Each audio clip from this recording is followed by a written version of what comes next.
So I'm going to be speaking to you.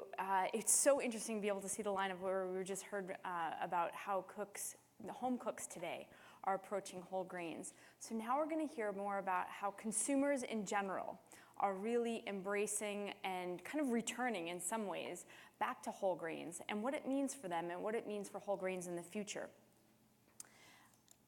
And so just some categories that we're going to be looking at today in this next half hour are how things are being sourced, how consumers today are looking at the sourcing of the ingredients that they're eating, what optimal wellness means to consumers today.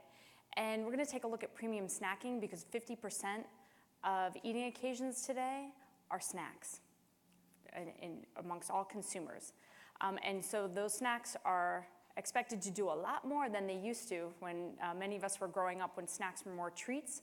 Snacks really have to perform a lot better than they ever did before, and they oftentimes really must contain and represent a lot of ingredients that you might find on mealtime occasions because a little less emphasis is being spent for many consumers on meals and more on those snacks because of our on-the-go lifestyles. And then we're going to wrap it up with taking a look at the latest newest generation, the Gen Z, the real young ones who we recently did a syndicated study on. We explored the food ways of Gen Z, so I'll be able to share some insights from that report with you.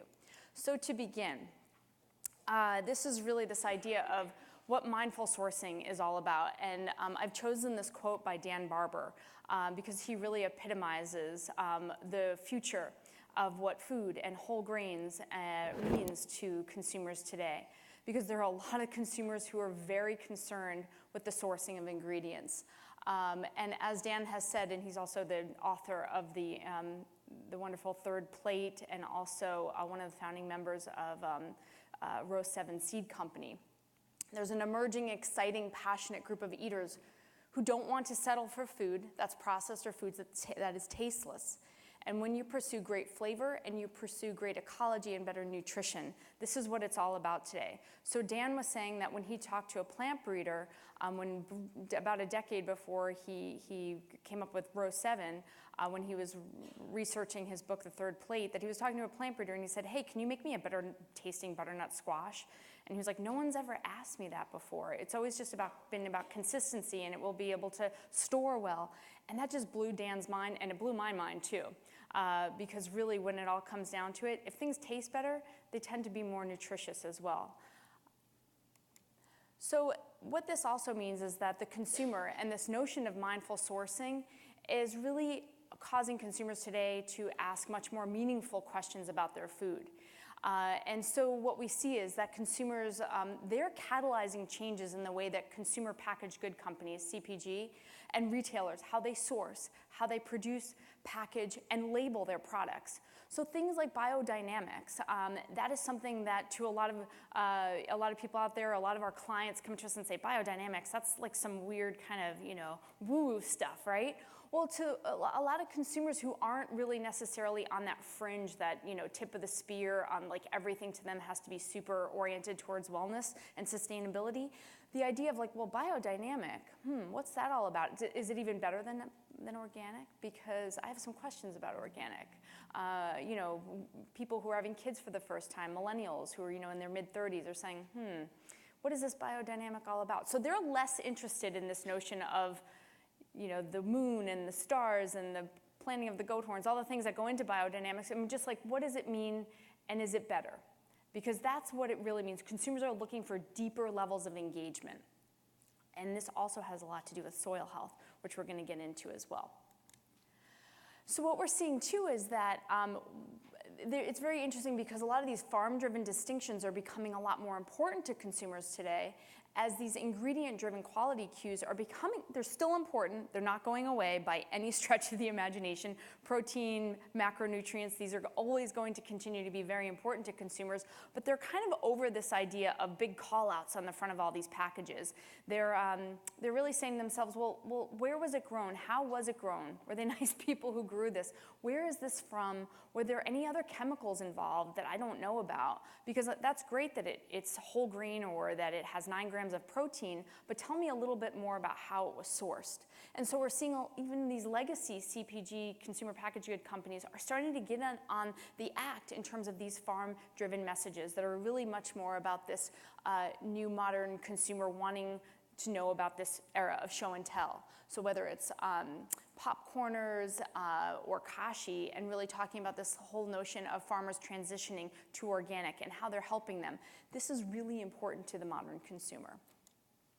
And we're also seeing that this progressive consumer, and there's a lot of different ways that I like to talk about the progressive consumer, the tip of the spear consumer, the core consumer, but really it's important that we pay attention to what this consumer is doing, because even just 5 years ago, it's that core consumer who was talking all about grass-fed, right? And now, grass-fed has become a little bit more of a mainstream in many ways. You know, Annie's has it on a lot of their products. We're hearing more about consumers who say, well, grass-fed's better, right? Like, they're not always entirely sure why, but it's become much more part of the mainstream vernacular. So that means that it's important to pay attention to these tip-of-the-spear progressive consumers, because they're really tipping us into what's coming up around the bend, and it's happening a lot faster than ever before, and we can thank social media for that. So to begin with, how do you tell this story to a mainstream audience about your product? Sourcing, especially when it comes to meat products. Of course, we're not in an audience of meat producers, but you basically are what the animal ate. You are what they ate. So this is what that progressive consumer thinks. And going beyond organic, it can be, you know, something like biodynamics. It can be something more related to soil health, but going even deeper than that, beyond organic. More vegetables, you know, they're more seasonal than a lot of other products. So vegetables are more important. Our palates are becoming much more oriented to things that are less cloyingly sweet. Fat is no longer a taboo macronutrient in a lot of consumers' minds. They're starting to become a lot more aware of how certain fats are good for them and certain fats not so good for them. And then nose to tail and root to stem. Boy, I can't tell you how many consumers we talk about all across the country, whether we're surveying them or in their homes, looking through their pantries and cupboards, and they're talking a lot more about being a waste warrior. And it's not about being cheap anymore, it's about this idea of using everything from root to stem and nose to tail. So this encompasses all products, whether it's whole grains or vegetables, and meats as well. And then of course there's with the grain. So, you know, I've been at the Hartman Group for about 15 years now, and I've been interviewing consumers in their homes for over 20 years.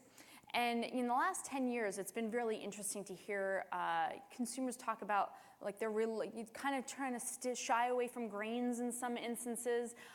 And so they're coming back now to the category because they sort of realize this notion of, well, I gave up all the gluten. A lot of times they didn't know, they weren't celiac, but they were giving up and they didn't know really why they were giving it up. They thought it was going to solve all their problems or something like that.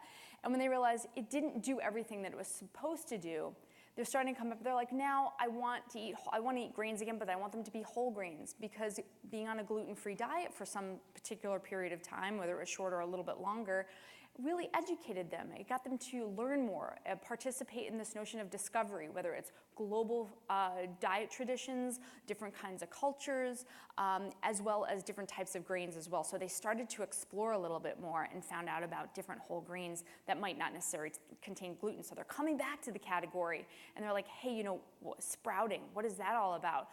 Where are locally milled grains grown, and where can I access them in my locale, in my watershed? So it's really interesting. I've been in a couple of consumers' homes who actually have the whole, you know, grain mills on their counters, and they're accessing whole grains from their local farmers and things like that, and from farmers markets. So it's really interesting to see how consumers are coming back to the grain category had they left. And then finally, this idea of sound seafood, making it more environmentally sustainable and more humane. And continuing on with the notion of mindful sourcing, we're seeing that ingredients that restore rather than deplete soil health are on the rise with these progressive consumers. So we're seeing that this notion of regenerative agriculture is becoming sort of a buzz phrase, and it's a growing movement where farming practices are used to restore soil degraded by planting and harvesting crops. So we hear a lot from consumers who say, you know, like, well, that's commoditized, that's big grains, I don't want to participate in that. So we're hearing from consumers who say that, companies like Epic, even though that's not necessarily a grain-oriented company, but is owned by General Mills, that the consumer doesn't always know that, but they do know that, wow, this is really cool what this company is doing, how it's making the connection between, how animal manure actually helps to restore soil. So it's a whole holistic loop, and how animals are also involved in the notion of like actual whole grains and plant-based diets. So whether it's somebody like Patagonia, a clothing company who's getting in on this whole whole grain phenomenon right now, that's like kind of the reemergence of whole grains, and they've got really wonderful buckwheat in their seed mix. They're tapping into up in Skagit here in Washington State, and really trying to tell the story of telling about local grains. And then there's in the Minneapolis area, there's Dumpling and Strand, which is using kernza. And so those drought-tolerant crops that use less water than conventional crops. And Pamela's also using sorghum in their pancake mix, as well as Quinn's Pretzels, who's done an amazing job. I don't know if you haven't tried those before, whether you eat non-gluten-free or eat gluten, they're delicious. They've done such a great job with these sorghum-based pretzels. And we're also seeing that this notion of mindful sourcing requires an interconnectedness approach to agriculture. And so as consumers deepen their understanding of the connection between soil quality, food flavor, and nutrition, this biodynamics and regenerative agriculture, it represents an opportunity for longer, slower term, like a slow burn growth, if you will. So we have a lot of clients who say, well, is that if we use regenerative agriculture or biodynamics, are we gonna have, a $100 million brand overnight? Probably not necessarily, but what it means is that the consumer over the longer term is going to you're going to be much more deeply macro trend oriented than fad oriented. Fads can be great, you can make a lot of money in the short term, but those deeper longer term trends, those are going to last for a much longer time, because they're rooted in some much more deeper macro trends related to digestive health, inflammation, and soil health. So you can see here whether it's consumer packaged goods related to cereal and biodynamics, rice and pasta, and then restaurants that are also participating in biodynamics, Chicago, San Francisco, and Los Angeles. It's pretty neat to see what's going on in this space. And we're also seeing that it's about these food narratives that illuminate the growing and harvesting process. So even just a few years ago, it was that really evolved consumer who knew a lot about glyphosate, and they knew like, oh, I don't want glyphosate, I make sure that I choose products that are organic, and they went to a lot of lengths to make sure that they were trying to avoid glyphosate. And the mid-level mainstream consumer knew nothing about it. But a lot of stories in the media lately have really tipped consumers off. So especially consumers with kids, we're hearing them say, I'm really avoiding anything. So they're saying, should I be eating more, not even just non-GMO, but making sure that it's definitely organic to try to avoid glyphosate.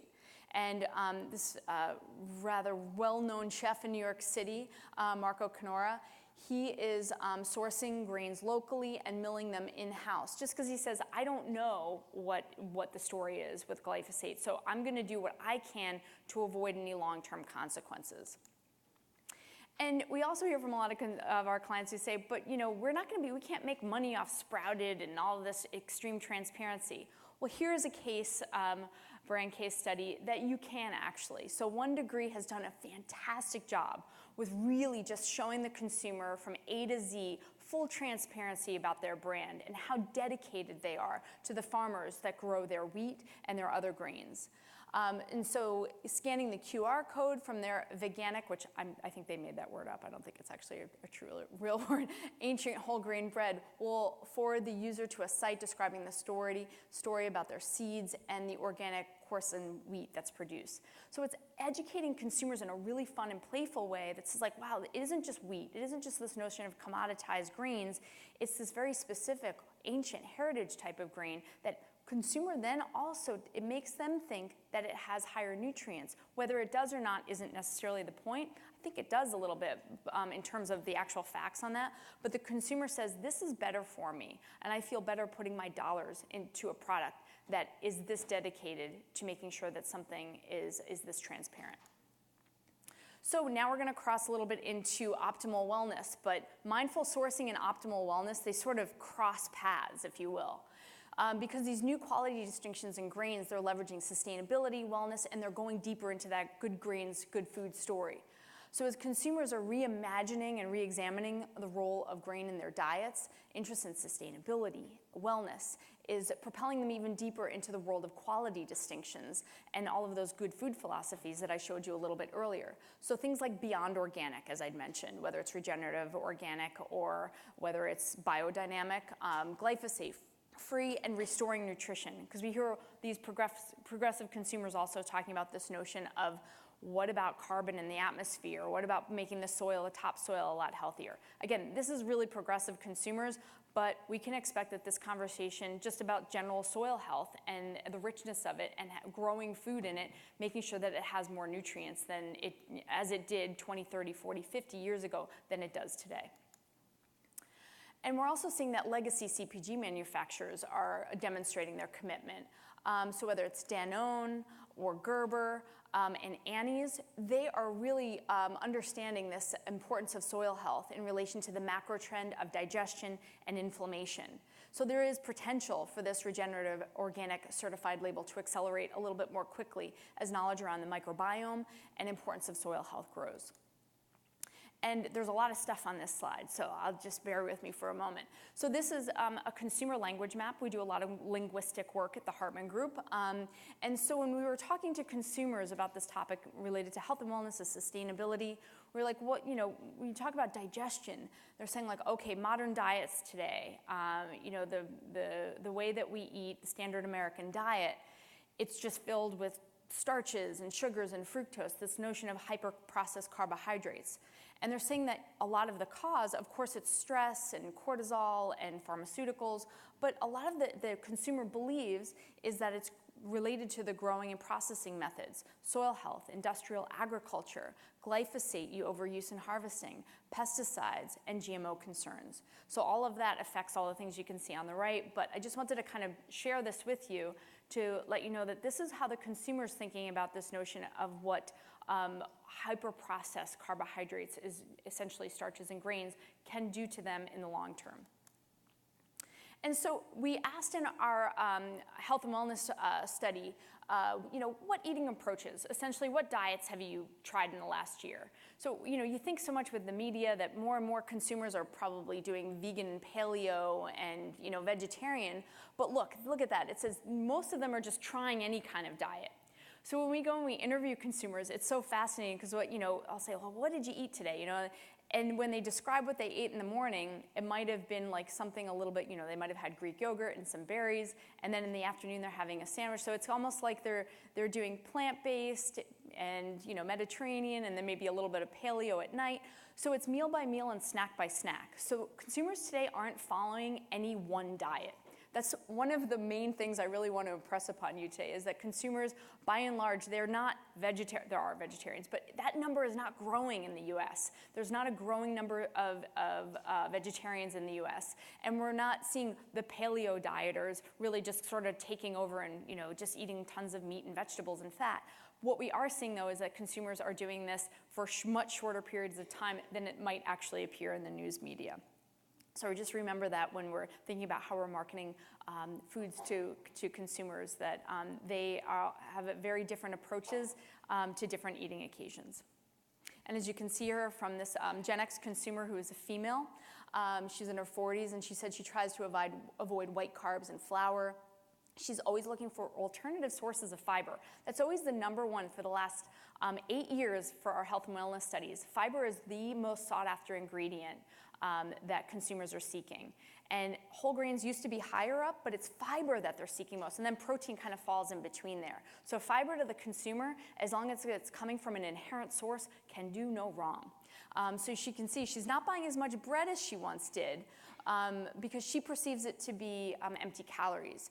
So I think there's a lot of opportunity for this consumer to get her back into the whole grain category with a lot of different methods of production and processing and sourcing. And we're also seeing that this interest in less processed and more novel carbohydrates has had a really significant influence on diet trends over the last 20 years. So the less engaged consumer, when they hear about grains, they tend to think about whole food categories like pasta, rice, and bread. But the more mid-level mainstream consumer who's a little bit more engaged, they start to associate it more with like whole grain oats, rolled oats, as well as like brown rice crisps. So they might be really interested in that stir-fried brown rice recipe. And then the most engaged, this is a consumer that is, they're still participating in the more engaged categories, but they're really interested in like these delicious sprouted pretzels, puffed millet because it's more alkaline of a grain than most other grains. It's less acidic, better for their digestion, and seeking more buckwheat. I mean, it's about time we're getting more buckwheat into the American diet because it's so delicious and it's so nutritious. So going with the green for a lot of consumers is about reimagining the category. And we're also seeing that this notion of sprouted is becoming more preferred to the consumer over industrial process as a way of improving overall health and wellness. One consumer recently said to me, she's like, I'm going out of my way to find sprouted nuts and seeds, grains, but I don't know necessarily if it's doing anything, but I hope it is. So they're not even really sure, but they're willing to go to the extent to oftentimes say, I think this is better, therefore. So they believe that it enhances digestion and nutrient absorption, and they think it helps with better digestion. And sprouted actually cues reduced inflammation in today's wellness landscape. And systemic inflammation is what I'm referring to here. So despite the prevalence of grain avoidance, consumers do value whole grains as a source of fiber and nutrients. And more knowledgeable consumers see highly processed grains as the problem rather than the grains themselves. So that's another really important takeaway. And so this idea of being able to incorporate more sprouted products into their repertoire, like this pizza, a flatbread, this is something that's saying like, okay, you're making it easier for me to adopt a healthier lifestyle and be able to enjoy delicious foods. They really appreciate that. And I just want to kind of talk about this one a little bit because I did a little experiment a few months ago where I started to just amass all of these different plant-based call-outs on products. And not to kind of call out this particular product here, but I found 80% of most of the products that had plant-based diet or plant-based as a promo on call-out on the front had a lot of really unhealthy ingredients. So it's just sort of a word of caution, as you will, for talking about plant-based. Make sure that the ingredients really do contain health-supportive ingredients for the consumer's lifestyle, because otherwise we're really going to see plant-based. It's going to be like natural in a lot of ways, where consumers are going to say, well, what does that really mean in the long term? Okay. So now we're going to take a quick look and dive into snacking. And what we're seeing, as I'd mentioned before, that 50% of all eating occasions on a daily basis in America are snacks. They're becoming much higher quality. There's more emphasis on the fact that they're premium, and the consumer really wants them to do a lot more, perform for them. And so we're seeing all these different types of crackers come into play that are naturally gluten-free, like the Maine Crisp Co. Company that has buckwheat, and Way Better Snacks has sprouted barley, really cueing better digestion. And Jovial, their heritage green einkorn with natural leavening from sourdough. So this is where consumers who might not really want to go and buy the einkorn and make something themselves, this is lower risk. They're much more willing to try it in a packaged good product here. And things like fewer ingredients, only 3 ingredients from whole grain red rice and sustainably farmed oils and sea salt. So we can go on and on, but this notion of sprouted and using things like buckwheat, amaranth, mesquite, and sorghum, these are the things that are starting to really get the consumer who's really wanting to discover so much more than ever before. They're willing to try new things, provided that it is something that is accessible to them. And here's a look at 36-year-old Michael, who works from home most days. And even though he's like, yeah, in the interview, he was saying how he was trying not to eat as many carbohydrates. Most of his diet was based on carbohydrates. So he was eating a lot of cereal, dinner leftovers. There was a lot of, whole grain pasta. So it was really interesting. He had leftover whole grain pasta that he was eating from one dish as a snack, and then he was also eating some leftover, it was another kind of a pasta dish that his wife had made that he didn't think was as delicious, but it was a regular white-based pasta, and he said he really liked the whole grain better. So it's just really interesting to see how consumers are grazing throughout the day, and whole grains are really a huge part of that. It makes them feel like they're doing something good for themselves because more and more consumers working from home, there's this whole gig lifestyle where you don't have like these set times of eating anymore. So consumers are looking for solutions, essentially. And another guy I like to represent, these guys who are taking care of their kids a lot. So Robert here, he's a police officer from New Jersey. He's got kids ranging from 17 to 2. And he picks up his youngest daughter on most days because his wife's a nurse. And so it's really interesting to see how much more dads are involved in what their kids' eating patterns and consumption are like these days. So he's also saying, that there's a lot of granola bars. He's trying to watch sugar and make sure his 2-year-old doesn't eat that much sugar. But there's definitely chips and guacamole that have to happen as well. So he's always looking for chips that are representative of what he believes to be much more healthy. And he said as long as they're whole grain or it has something in it that suggests it's whole grain, he said like the whole grain stamp to him was an easy way for him to go, okay, that's a good one, I can get that. And he didn't have to do a lot of vetting and turning the package over. So now we're gonna finish up with a quick look at Gen Z. So we interviewed consumers. Of course, Gen Z begins at around newborns today, all the way up through 19 to 20-year-olds. So we're gonna take a look at some quotes from some teenagers because they tend to have a little bit more decision-making within the household when it comes to food. They cook so much more than any other generation. They know so much more about food than any other generation. It gives me so much hope. So this one gal, 16, said, I have a lot of Instagram accounts I follow for cooking inspiration. If I like it, I bookmark it. And a 15-year-old said, I started cooking with my mom as her mini chef when I was 9. She taught me how to make eggs, pasta, and rice, and a lot of simple things. So things are changing.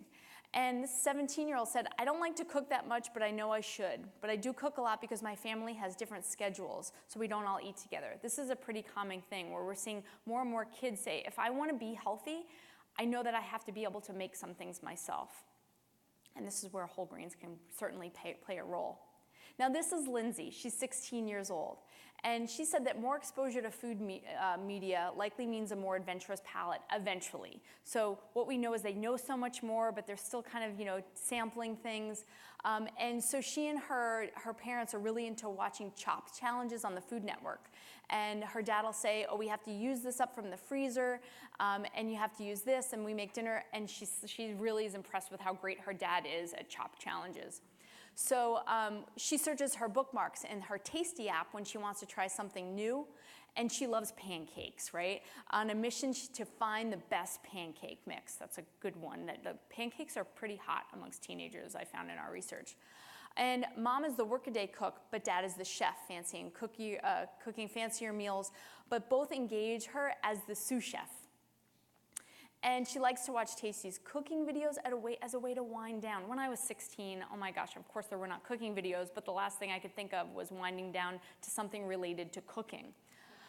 And family watches food programs together like Chopped and MasterChef, and this is really adorable. Her friend had a Chopped-themed birthday party, and she won. So that's pretty neat. Okay, so aside from a preference for a few select iconic food brands, Gen Z are really very brand agnostic. Now this is something important for us to pay attention to, because in keeping both with their values and sense of value, Gen Z look beyond the brand name to determine product quality, because they've grown up with a lot of these store brands. And they grow, whether it's Trader Joe's, Kirkland 365, Kroger Simple Truth. So really, it doesn't, to them, mean lower quality. It can mean a better value. So it's really important, though. There's only a few iconic brands like Oreos and Cheez-Its that they're like, I can't, it's got to be Oreos or nothing. But these younger consumers are so savvy when it comes to understanding, wow, this store brand can deliver. Look at Kroger. Their Simple Truth is doing a sprouted grain bread from the bakery, and it's way more cost effective than some other brands. So what does that mean to those of us who have brands that are not from a store brand? How do we compete with that? How do we tell more about that story? Remember, going back to that idea of being able to tell your brand story, that's the key in making sure you're going to win this consumer as they become more engaged and have more ability to make purchase decisions. And finally, Gen Z's reliance on their phones for nearly everything affects how they search for food, entertainment, and instruction. So we talked to both Gen Z and older consumers, and we said, where do you go when you're in the mood to try something new? Well, the Gen Z said BuzzFeed, Tasty, Delish. They love YouTube, whereas the older consumers, like myself, we tend to rely on our cookbooks and recipe sites. And we asked, when you need advice or extra help, where do you go? YouTube. And most of us in this audience will probably Google something, right? And when you want to be inspired, what do? Instagram, YouTube channels, and Tasty. That's what the younger consumer is so much more interested in: visual, less words, than the older consumers who go for the TV, the magazines, the newspapers, and cookbooks. So it's important to know this, because as we communicate with this younger generation, and the younger millennials also display this as well, those in their late 20s and early 30s, they're much more visually oriented. And when they do cook, because they do want to cook, they want it to be pictures and tutorials in that way. Okay, so as we finish up here, just a few thought starters about mindful sourcing. New quality distinctions in grains leverage sustainability and wellness, going deeper into the grain's good food story. And modern ways of eating reflect a desire to improve digestion and reduce systemic inflammation. And for premium snacking, appealing to a healthier snacking culture requires innovation that speaks to ingredients and the method of processing. And finally, as those digital natives, those Gen Z see food as entertainment and nourishment. They look beyond brand name to determine product quality.